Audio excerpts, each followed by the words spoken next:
Welcome to Analytics and welcome to our sociology classes where we have been discussing some important concepts related to sociology optional, dear friend. And in this series of lecture, आज का जो lecture है वो बहुत ही basic lecture है dear friend. और आज के लेक्चर में और आज के सेशन में हम ये जानने की कोशिश करेंगे कि एक बिगिनर के लिए, एक लेमैन के लिए जिन्होंने ऑप्शनल सोशोलॉजी ले लिया है, how to start sociology optional.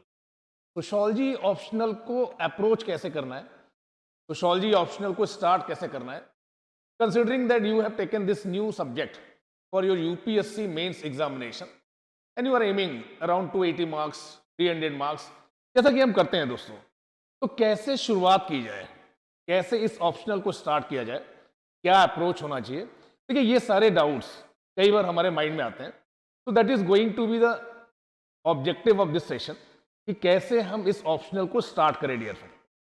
कई बार ऐसा होता है कि देखिए स्टार्ट कैसे करें ये तो है ही, ठीक है, कि कैसे इसे स्टार्ट किया जाए, बट एक और डाउट हमारे माइंड में ऐसा आता है कि कब किया जाए, कैसे स्टार्ट किया जाए और कब किया जाए।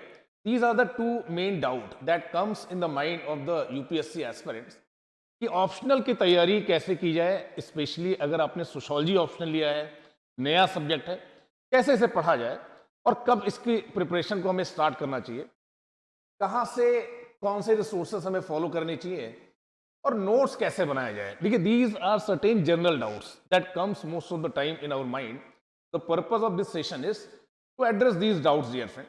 कई बार क्लास में या क्लास के बाहर ये चीज़ें हो नहीं पाती हैं। कई बार ऐसा होता है कि मैं आपको एक जनरल सा आंसर दे देता हूँ, तो इसलिए मैंने सोचा कि एक सेशन लिया जाए और इस टॉपिक को अच्छे से समझा जाए कि कैसे हमें इस ऑप्शनल की शुरुआत कैसे करनी चाहिए। देखिए एक बहुत ही इंपॉर्टेंट बात है जो हमें समझनी पड़ेगी कि most of us those who are preparing for civil services examination, they take this optional without having any background. हमें पता चलता है कि सोशोलॉजी एक पॉपुलर ऑप्शनल है, सोशोलॉजी ऑप्शनल से बहुत सारे सिलेक्शन हो रहे हैं, सोशोलॉजी एक इजी ऑप्शनल है। तो most of us we don't have any background dear friend. Through my experiences in last more than 12 and 13 years, what I found that अगर 100 लोग इस एग्जाम की प्रिपरेशन कर रहे हैं सोशोलॉजी ऑप्शनल के साथ, तो almost 90% of them they don't have any background in sociology. तो ये आपके लिए एक नया सब्जेक्ट है, it is totally a new subject. Even though you are member of society, you have been grown up in this society, तो बहुत सारी चीजें आपको पता है। Number of things you know that family, religion, caste, politics, economic exchange that takes place in society, the process of election that is taking place in society, बहुत सारी चीजें आपको पता है। बट ये एक सच्चाई है दोस्तों कि 90% of the UPSC aspirants, those who are taking sociology optional and preparing for mains, they don't have any background of this subject. और आप में से ज्यादा लोगों ने क्या सोचकर इस ऑप्शनल को लिया है। देखिए ये भी एक सच्चाई है, आपने ये सोचा हुआ है कि एक इजी ऑप्शनल है। क्या है? एक इजी ऑप्शनल है, इजी टू अंडरस्टैंड है, most of the things are obvious, we are part of the society. आपके सीनियर्स ने, मेंटर्स ने and those who are your peers, उन्होंने बताया इसमें कुछ नया नहीं है। Most of the things you know, it's easy to understand. And एक और खास बात जो आपको बताई गई है कि सिलेबस इज वेरी शॉर्ट, बहुत ही छोटा सिलेबस है। In first paper in totality there are 10 unit, in second paper there are 15 chapters, तो both the papers if you combine there are 25 chapters. बस इन्हें पढ़ना है and most of the questions are coming from 12 to 15 chapters only. 80% of the questions are coming from that only. तो देखिए इस consideration के साथ, with that consideration you have taken sociology as an optional. देखिए यहाँ पर एक बात मैं आपको बताना चाहूंगा, sociology is as easy as any other humanities optional, but sociology can be as difficult also as any other optional dear friend. तो कई बार ऐसा होता है कि जो सोशोलॉजी सब्जेक्ट की जो खास बातें हैं, कई बार वो उसके अगेंस्ट में भी आती हैं। Like it's easy to understand. कई बार हम जनरल आंसर लिखने की क्या करते हैं, कोशिश करते हैं, और उस प्रोसेस में दोस्तों कई बार हम मार्क्स स्कोर नहीं कर पाते हैं।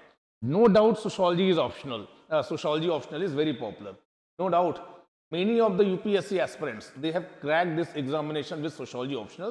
बट जब आप मेंस एग्जामिनेशन में इस ऑप्शनल के साथ जाते हैं, then you have to write answers. So try to understand, dear friend. Conceptual clarity is very important, dear. Interlinkages are very important. And application of your knowledge in context of contemporary society is also very important. So these are the crucial aspect using which you can score good marks in what sociology.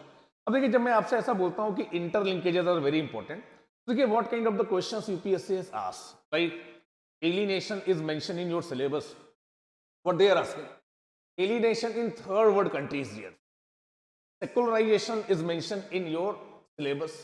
Democracy is also mentioned in your syllabus. But what kind of the question they are asking? Secularization of social life leading to emergence of democracy. Political parties and functioning of political parties is part of syllabus. But they are asking specifically functioning of political parties in third world countries. Democracy is mentioned in your syllabus. Development is mentioned in your syllabus. But UPSC, they are saying ki how democracy can lead to development and how for development of any society, democracy is must. Social mobility, how it may lead to social change and how certain kind of the social change, they will encourage social mobility. So such interlinkages are very important, dear friend. If you are preparing sociology optional for UPSC examination, कैसे किया जाए दोस्तों, कैसे किया जाए, कहां से start की जाए, हमारे लिए तो एकदम नया ऑप्शन है डियर फ्रेंड.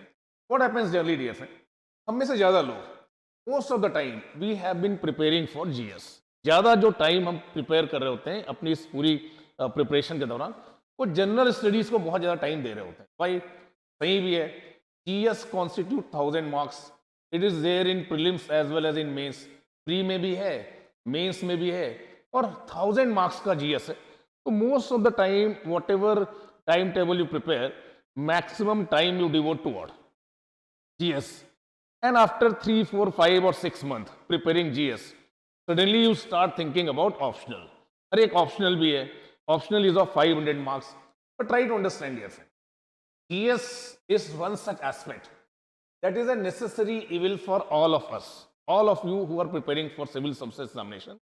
GS सभी के लिए सेम है. आप भी जीएस पढ़ रहे हैं, your fellow aspirant is also studying GS, you are also devoting time to polity, history, geography, economy, that person is also devoting time to polity, history, geography and economy. It is same for all of you, but something in this entire scheme of examination that can provide you an edge is optional. वो क्या है? Optional है. ऐसी चीज जो आपको अपने competitor से या फेलो एस्पिरेंट से थोड़ा एज दे सकती है, वो आपका ऑप्शनल है डियर फ्रेंड. अब देखिए सवाल ये कि ऑप्शनल है, इंपॉर्टेंट है, 500 मार्क्स का है, हाँ, when you should start your optional dear friend. So we have been repeatedly saying that competency and mastery over optional is crucial, dear friend, that can provide you an extra edge over your fellow competitor. तो वो right time क्या है? जब आपको optional की preparation start कर देनी चाहिए. Like suppose if you are preparing for 2025 examination, January 2024 is going on, so 14 or 15 months before your prelims examination in which you are going to appear, you should start your preparation for optional. देखिए 14 से 15 महीने पहले आप इस बात से guided मत हुए कि इस ऑप्शनल को कंप्लीट करने में तो कुल 3 महीने ही लगते हैं, 4 मंथ में तो सारा सिलेबस कंप्लीट हो जाता है. Why sir is asking us to prepare 14 or 15 months before the actual prelims examination? Because this is new for you, dear friend. ये ऑप्शनल आपके लिए नया है. If you start preparing it 14-15 months before your actual prelims examination, you will be able to develop that competency, that mastery over that optional along with answer writing, dear friend. अब देखिए सवाल ये है कि स्टार्ट कहाँ से किया जाए. बहुत सारे रिसोर्सेज हैं डियर फ्रेंड. आपके पास बहुत अच्छी एनसीईआरटी बुक्स हैं डियर फ्रेंड, आपके पास इग्नू का मटेरियल भी है, और एक बुक है जो हॉर्लोम्बस की, जो लगभग आप में से सभी लोग जानते हैं. इनमें से कोई भी रिसोर्स आप चूज कर सकते हैं. सबके अपने एडवांटेजेस हैं, सबके अपने डिसएडवांटेजेस हैं. What if you start with NCERT, class 11th, class 12 की एनसीईआरटी, जहां पर सोशियोलॉजी से रिलेटेड आपको सारे बेसिक कॉन्सेप्ट भी मिल जाएंगे और आपको इंडियन सोसाइटी से रिलेटेड बहुत सारे फीचर्स भी मिल जाएंगे. तो देखिए no doubt these NCERTs have been prepared by eminent scholars. एक पैनल ऑफ स्कॉलर्स ने इन एनसीईआरटीज को प्रिपेयर किया है, और definitely dear friend the quality of content is very good, but not entirely. It is from UPSC point of view, तो आज के कॉन्टेक्स्ट में जो आपका सिलेबस है और जो एनसीईआरटीज के चैप्टर्स हैं, देखिए बहुत ज़्यादा उनमें चीज़ें मैच नहीं करेंगे, एंड बिकॉज ऑफ दैट मैं आपको एडवाइस दूंगा कि don't start with NCERTs right now dear friend if you are a beginner. Second option is this book of Haralambos dear friend, very popular among UPSC aspirants. सभी को ये पढ़नी पड़ती है और ये कहीं ना कहीं आपके सिलेबस को इंटायर फर्स्ट पेपर सिलेबस आप इससे कवर कर सकते हैं. It's very good book, very popular book, but for beginner it is not the right book dear. अगर आप टोटली लेमैन है, कोई आपका बैकग्राउंड नहीं है सोशियोलॉजी में, तो शायद आपके लिए अच्छी बुक नहीं होगी. तो करें क्या dear friend? IGNOU material dear friend, ये IGNOU material that has been written in very lucid language. इससे आप अपनी प्रिपरेशन को स्टार्ट कर सकते हैं. और देखिए ये जो इग्नू मटेरियल है ये मार्केट में भी अवेलेबल है, फ्री ऑफ कॉस्ट. आप इसे ई ज्ञान कोर्स से डाउनलोड भी कर सकते हैं. बट कहने का मतलब ये कि ये जो इग्नू का मटेरियल है, कई बार क्या होता है कि इसमें बहुत सारी बुकलेट्स हैं और स्टूडेंट को लगता है कि बहुत ही बल्कि है डियर फ्रेंड. और जब आप इसे स्टार्ट करते हैं तो बहुत सारे थिंकर्स के नाम आने लगते हैं और आपको लगता है कि ये तो एकदम ही नया है और चीज़ें हो नहीं पा रही हैं. तो देखिए मेरी एडवाइस आपको ये होगी कि सोशियोलॉजी की किसी बेसिक स्टैंडर्ड बुक से आप स्टार्ट करिए. अगर आपका कोई बैकग्राउंड नहीं है किसमें सोशियोलॉजी में, तो this one book dear friend publish by TMH publication, sociology by Horton and Hunt. अब ऐसा नहीं कि देखिए इस बुक के साथ मेरा कोई लेना देना है या ये मेरे कोई रिलेटिव है, बट अगर आप एकदम ही नए हैं, नोवाइस हैं, कोई आइडिया नहीं है आपको सोशियोलॉजी में, अभी आप श्योर भी नहीं है कि सोशियोलॉजी ही मैं लूंगा या नहीं लूंगा, तो you may start with this book. First few chapters of this book will give you some idea that what exactly this subject is all about. So 3 resources are very crucial: Horlumbus book, IGNOU study material and NCERTs. But you may start with some basic textbook dear friend that gives you some insight as well as you will be able to develop some interest in sociology dear friend. अब IGNOU का जो material है जिसमें मैंने आपको बताया कि language भी काफ़ी ईजी है, at the same time it has been prepared by eminent scholars. But problem उसमें एक ही है, इट इज़ वेरी बल्की. बहुत सारी बुकलेट्स हैं, जब आप मार्केट से लेकर आते हैं तो आपको लगता है अरे इतना पढ़ना है केवल ऑप्शनल में 500 मार्क्स के लिए. तो not all booklets dear friend, only few booklets are essential for your UPSC preparation, and I'm going to make another lecture on that issue, that what all booklets are essential for your UPSC preparation from this IGNOU material. तो देखिए एक बहुत important सवाल जो बच्चों के mind में आता है, दोज हु आर बिगिनर, कि ठीक है हमने स्टार्ट तो कर दिया, पढ़ना स्टार्ट कर दिया, पर क्या we need to make some special notes for optional और नॉट. तो देखिए यहाँ पर दो तरह के स्टूडेंट्स होते हैं. एक वो होते हैं जो किसी कोचिंग वगैरह को ज्वाइन करते हैं, किसी मेंटर से गाइडेंस ले रहे होते हैं. नो डाउट वहाँ पर उनको एक अच्छी सी नोट्स बनवाए जाते हैं, क्लासरूम में डिक्टेशन होते हैं और प्रिंटेड मटेरियल होता है जहाँ से उनको गाइडेंस होता है और वो नोट्स बना सकते हैं. यहाँ पर मेरी एडवाइस उनके लिए जिन्होंने कोई कोचिंग वगैरह ज्वाइन नहीं की है, दोस्तों आपके लिए मैं कहना चाहूँगा कि notes are very important dear friend, notes are very important. मतलब अगर आप इस यूपीएससी एग्जाम की प्रिपरेशन कर रहे हैं, either it is GS or it is optional, notes are very important. Notes important इसलिए दोस्तों देखिए notes are the useful compilation of what? Entire information.